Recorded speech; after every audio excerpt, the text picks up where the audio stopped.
The tulip that broke Amsterdam. In a warm Amsterdam tavern, a broker lifts a paper for a flower no one can yet see.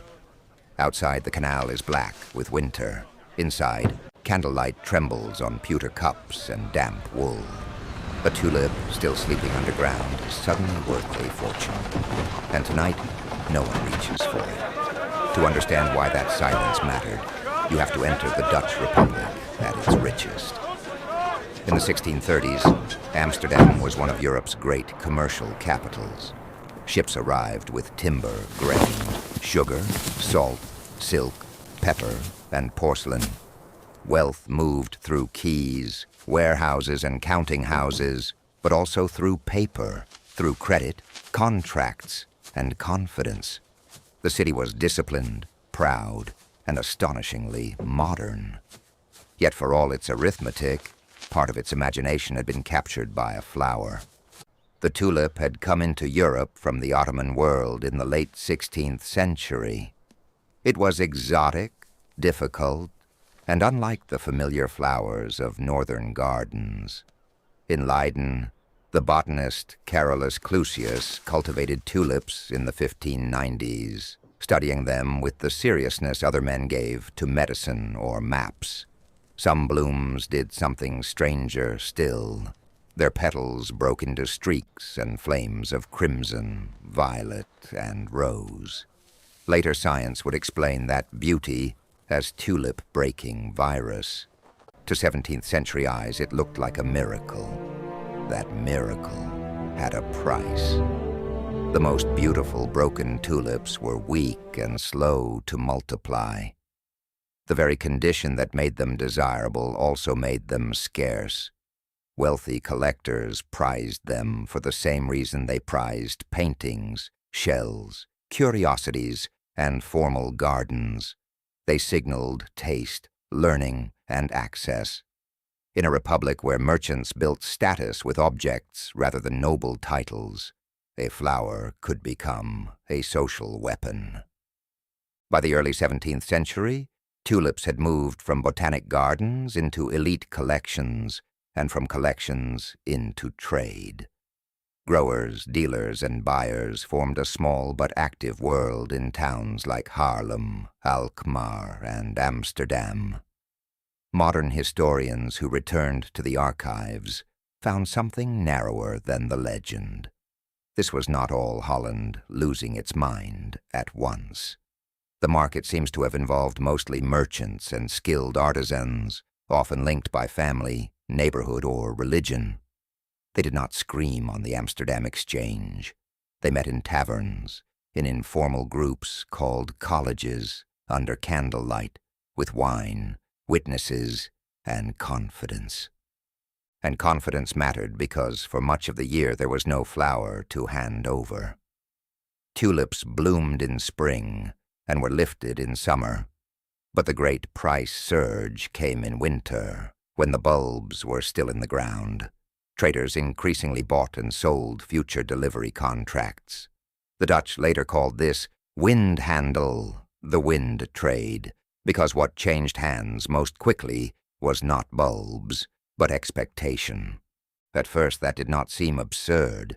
Rare luxury goods already carried speculative value, and tulips fit neatly into a republic comfortable with credit, risk, and delayed delivery. Because scarce bulbs were genuinely hard to obtain, high prices did not always look irrational.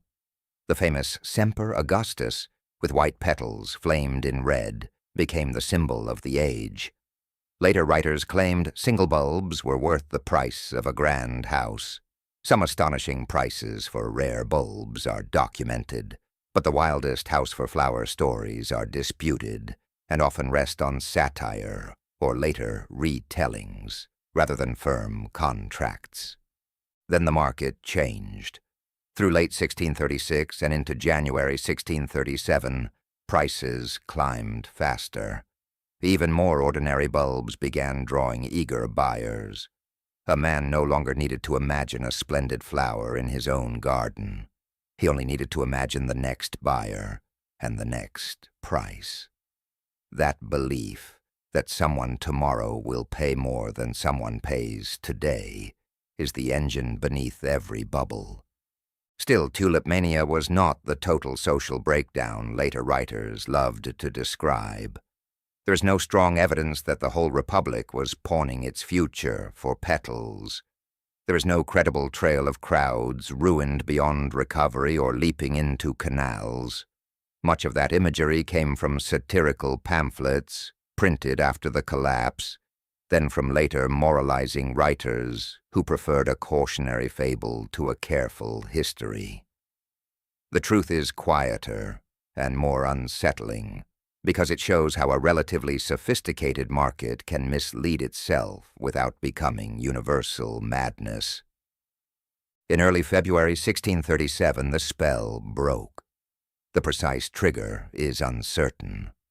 One famous story points to a Harlem sale where buyers failed to appear or failed to bid, but historians do not fully agree on the exact turning point.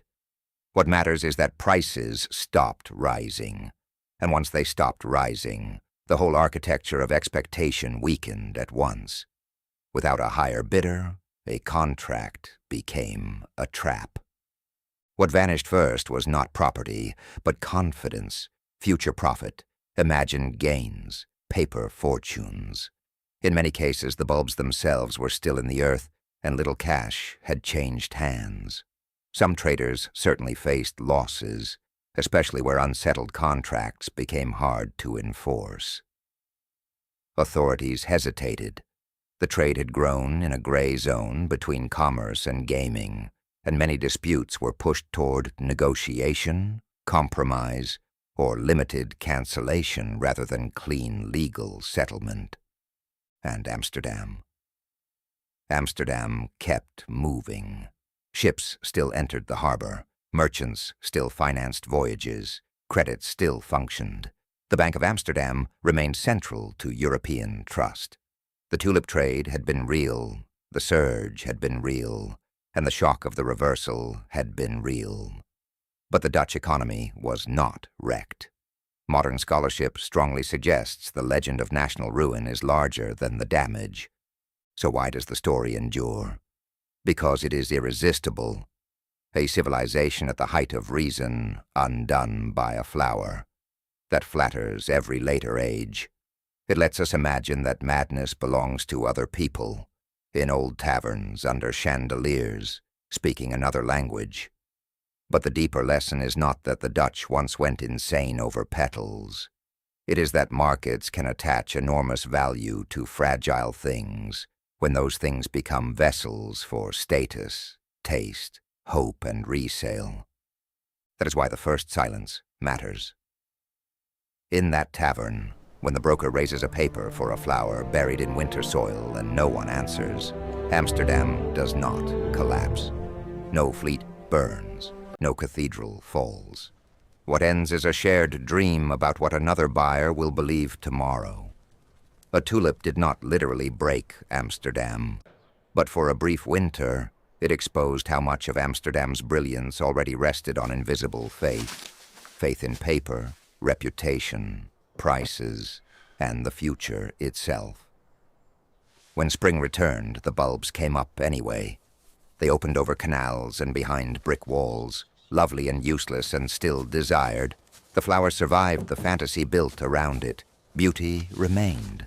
Commerce recalculated, and the city went on. Historical notes and uncertainties, strongly supported. Ottoman origin in Europe, Clusius in Leiden in the 1590s, broken tulips later linked to tulip-breaking virus, winter 1636-37, forward contract trading in tavern colleges, collapse in February 1637, limited wider economic damage. Uncertain or disputed, exact peak prices for the rarest bulbs, literal house-for-bulb anecdotes, and the precise trigger of the February collapse.